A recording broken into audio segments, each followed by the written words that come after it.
తాకట్లో ఉన్న బంగారాన్ని విడిపించి ఆ రోజున మార్కెట్ ధర కట్టి మిగిలిన డబ్బును మీకు అందిస్తుంది కొమ్మూరి గోల్డ్.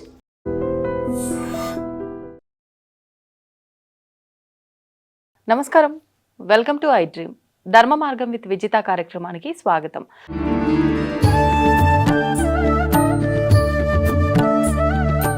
నమస్కారం గురుగారు. పరమేశ్వరార్పణం. గురుగారు, మొన్న మనం శని త్రయోదశికి సంబంధించి విధానం ఎలా ఉండాలి ఏంటి అనేది ఒక వీడియో చేసుకున్నాం. కానీ అందరూ సులభంగా చేసుకునేటట్లుగా ఇంకా కొంచెం డీటెయిల్గా కావాలని ఒక ఇద్దరు ముగ్గురు నన్నే పర్సనల్గా అడగడం జరిగింది. ఒక్కసారి అందరికీ ఉపయోగపడేటట్టుగా అందరూ చేసుకునే విధంగా ఆ రోజు ఏం చేస్తే బాగుంటుందో వివరణ ఇవ్వండి. తప్పకుండా అమ్మా.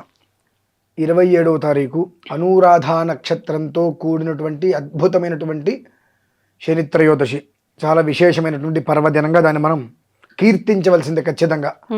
ఆ రోజు నాడు ప్రతి ఒక్కరూ కూడా 3 విధానాలు అనుసరిస్తే వారు ఒకవేళ ఏ కారణం చేతనైనా ఏదైనా భయం అనేటువంటిది లోపల ఉంటే భయం మొత్తం నిర్వీర్యమైపోతుందమ్మా. భయం తొలగిపోతుంది, ప్రశాంతత ఏర్పడుతుంది. ఏమి చెయ్యాలి అంటే చక్కగా పొద్దున్నే శనికి లేదా శివలింగానికి నువ్వుల నూనెతో అభిషేకం. నువ్వుల నూనెతో అభిషేకం. 2 పెరుగులో నువ్వులు కలిపి స్వామివారికి అభిషేకం చేయటం, శివుడికి అభిషేకం చేయటం.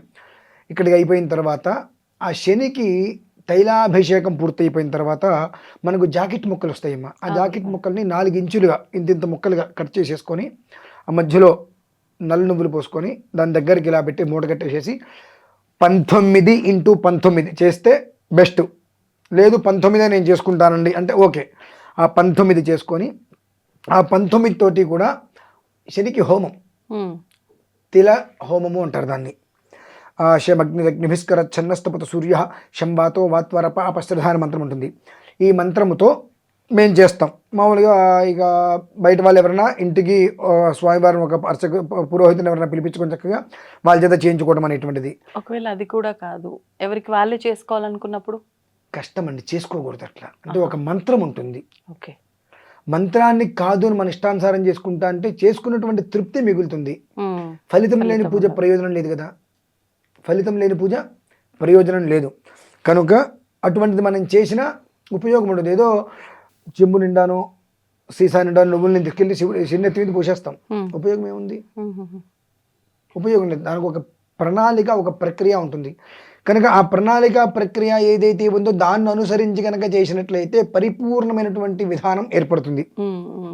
చక్కగా ప్రధానంగా చేసుకోవాలి అంటే 27వ తారీఖు రోజు నాడు అనురాధ నక్షత్రంతో కూడుకున్నటువంటి శని త్రయోదశి రోజు నాడు ఉదయం చక్కగా ఈశ్వరుడికి తైలాభిషేకం, పెరుగులో నువ్వులు కలిపి మళ్ళీ అభిషేకము, అలాగే ఆ ఒక జాకెట్ ముక్కలు 4 పలకలుగా చిన్న చిన్నవి ముక్కలు కట్ చేసి అందులో నల్ల నువ్వులు వేసి మూటలా కట్టేసేసి శనికి 19 సార్లు. మామూలుగా అయితే కనుక 19x19, లేదంటే అంత ఓపిక లేదు.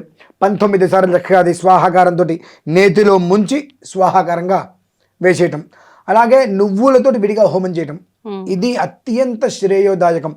అది ఏ రకంగా అయినా సరే, అది అర్ధాష్టమ శని, అష్టమ శని, లేదంటే ఏళ్ళనాటి శని, ఏ కారణం చేతనప్పటికీ కూడా ఏదైనా వ్యాపారం అభివృద్ధి లేకో మానసికంగానో శారీరకంగానో ఆర్థికంగానో ఇబ్బందికర వాతావరణం అనిపిస్తుంది, దీని నుంచి బయటపడటం కష్టంగా ఉంది, కుటుంబంలో అనుకోని సంకటాలు వచ్చినాయి, అన్నదమ్ముల మధ్యలో లేదంటే తండ్రి కొడుకుల మధ్యలోనో ఏదో వచ్చినాయి, దీని నుంచి మనస్తాపం అనేటువంటిది ఎక్కువైంది, దాని నుంచి పూర్తిగా బయటపడాలి అనుకున్న వారు మాత్రం ఈ క్రతువు చేయటం చాలా శ్రేయస్కరం. ఎందువల్లనంటే శని త్రయోదశులు మనకు చాలా వస్తాయి, కానీ శని నక్షత్రంతో కూడుకొని వచ్చేటువంటి శని త్రయోదశులు చాలా అత్యంత ప్రాముఖ్యత చెందినటువంటిది.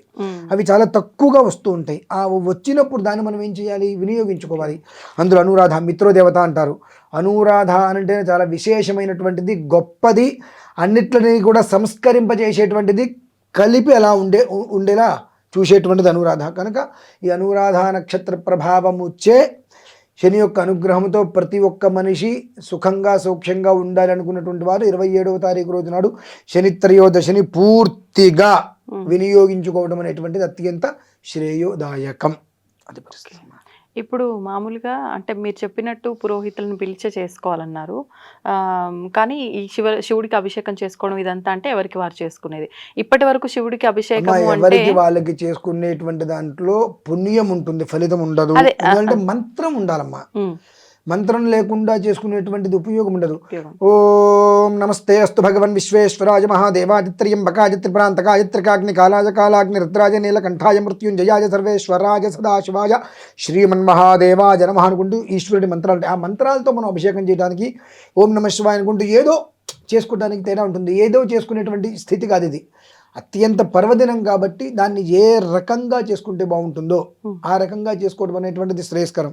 ఇప్పుడు మనం మన భారతీయ శంకరపీఠం ఆధ్వర్యంలో ధనురాకారంలో ఇప్పుడు ఈ యొక్క 27వ తారీఖు రోజు నాడు శని త్రయోదశి సందర్భంగా మన ఒక భారతీయ శంకరపీఠంలో శనేశ్వర స్వామి వారి యొక్క యంత్రగమనంతో ఈశ్వరుడికి పెరుగు అలాగే నువ్వులు కలిపినటువంటి అభిషేకం, తైలాభిషేకం చేసి ఈశ్వరుడికి అర్చన చేసిన అనంతరము ఒక జాకెట్ ముక్కల్లో తయారు చేసి వేసేటువంటి ఏవైతే కనుక తెల దీపము ఉంటారమ్మా, ఆ దీపంగా స్వామివారికి సమర్పణ చేయటము, అలాగే నువ్వులతో హోమం అనేటువంటిది విశేషంగా నడుస్తుంది.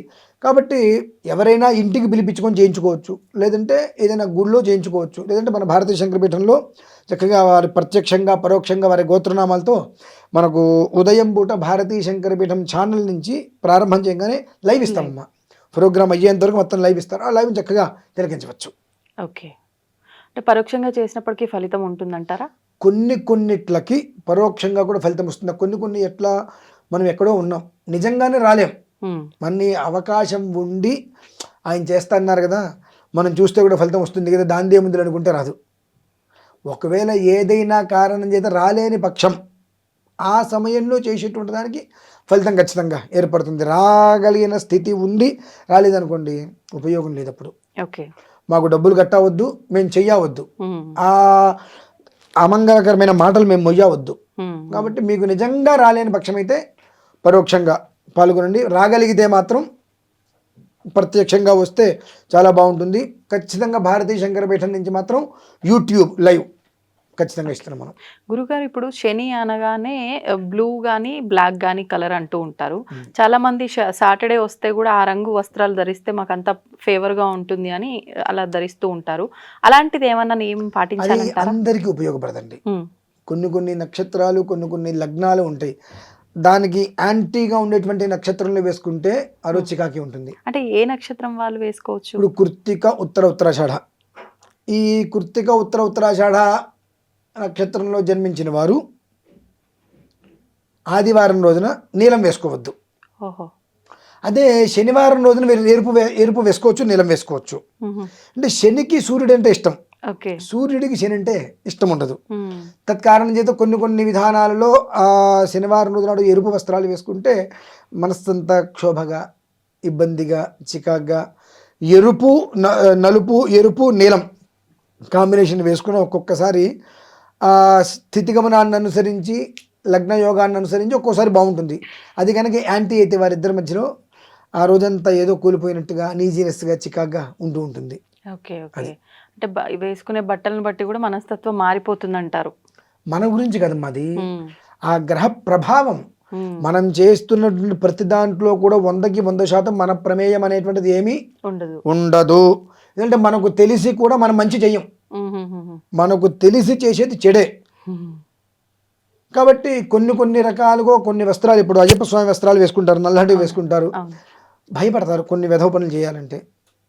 గుట్కా వేసుకోవాలన్నా, సిగరెట్ తాగాలన్నా, అమ్మో నేను మాల వేసుకున్నా ఏమన్నా అవుతుందేమో అని. సో ఇటువంటి వాటి వల్ల కాస్త నిలబడగలుగుతారు. అంతే. అది. ధన్యవాదాలు గురుగారు. తవ్వండి, తవ్వుతూనే శివలింగం సరే దాన్ని అట్లా కప్పేసేయండి, చూపించదండి. Krishna is there. మూర్తి పూజ కాదు, సాక్షాత్ బ్రజేంద్ర నందన భగవాన్ ఉన్నారు మూర్తిలో. ఏమీ ఆశించకుండా ఆరాధించే వాళ్ళు కూడా ఉన్నారా ప్రభుజీ? నిజమైన భక్తి అంటే మనకు తెలియదు కాబట్టి